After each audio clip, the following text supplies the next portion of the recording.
പ്രായം വെറും അക്കമാണെന്ന് തെളിയിച്ചിരിക്കുകയാണ് MS ധോണി.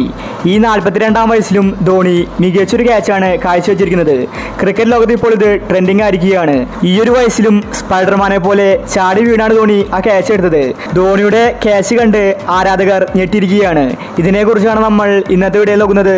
ഇത്തരം ക്രിക്കറ്റ് ന്യൂസിന് വേണ്ടി ഈ ചാനൽ മറക്കാതെ സബ്സ്ക്രൈബ് ചെയ്യൂ. അങ്ങനെ CSK 2ാം വിജയം നേടിയിരിക്കുകയാണ്. ഇന്ന് ഗുജറാത്തിനെതിരെ മികച്ച വിജയമാണ് ചെന്നൈ നേടിയത്. CSK 206 റൺസാണ് അടിച്ചുകൂട്ടിയത്. ശേഷം ഗുജറാത്തിന് ആ റൺസ് എടുക്കാൻ സാധിച്ചില്ല. ഇന്നത്തെ മത്സരത്തിൽ 7ാം ഓവറിലാണ് ധോണി ആ ക്യാച്ച് എടുത്തത്. ചെന്നൈക്ക് വേണ്ടി ഡാറി മിച്ചിലാണ് ബൗൾ ചെയ്തത്. ഗുജറാത്തിന് വേണ്ടി വിജയ് ശങ്കർ ക്രീസിലുണ്ടായിരുന്നു. ഡാറി മിച്ചിൽ എറിഞ്ഞൊരു ബോള് നേരെ വന്നത് ധോണിയുടെ കയ്യിലേക്കാണ്. ധോണി അത് വായുവിൽ പറന്നു ചാടി ക്യാച്ച് നിമിഷ നേരം കൊണ്ട് കയ്യിലൊതുക്കി. ഒരു നിമിഷം ബാറ്റ്സ്മാനായ വിജയ് ശങ്കർ പോലും ഒന്ന് പേടിച്ചു. കാരണം ഈ വയസ്സിലും ഇതുപോലെ ധോണി ചാടുമെന്ന് ആരും കരുതിയില്ല. ആ പഴയ ധോണിയാണ് നമ്മളിന്ന് കളിക്കളത്തിൽ കണ്ടത്. താൻ ആ ക്യാച്ച് എടുത്തുവെന്ന് ധോണിക്ക് പോലും ഒരു നിമിഷം വിശ്വാസമായില്ല. അതുപോലെയാണ് ധോണി സ്പൈഡർമാനെ പോലെ ചാടി വീണത്.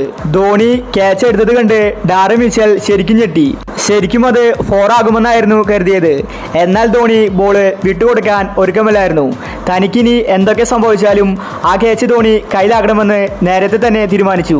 അതുകൊണ്ട് ധോണി ചാടി വീണു. ഒടുവിൽ അത് ക്യാച്ച് ആവുകയും ചെയ്തു. ധോണി ഈ പ്രായത്തിലും ഇതുപോലത്തെ ഒരു ക്യാച്ച് എടുത്തപ്പോൾ നിമിഷ നേരം കൊണ്ട് തന്നെ ക്യാച്ച് ക്രിക്കറ്റ് ലോകത്ത് ട്രെൻഡിങ് ആയി.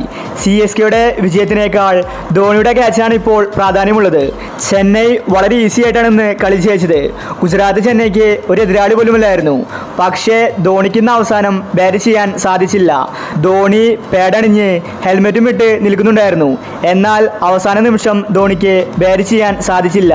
അതുകൊണ്ട് CSK ആരാധകർ നിരാശയിലായിരുന്നു. എന്നാൽ ഇപ്പോൾ ധോണി ഇങ്ങനൊരു ക്യാച്ച് എടുത്തത് CSK ആരാധകരിൽ സന്തോഷമുണ്ടാക്കിയിട്ടുണ്ട്. അപ്പോൾ ഈ ഒരു ക്യാച്ചിനെ പറ്റി നിങ്ങളുടെ അഭിപ്രായങ്ങൾ താഴെ കമന്റ് ചെയ്യുക.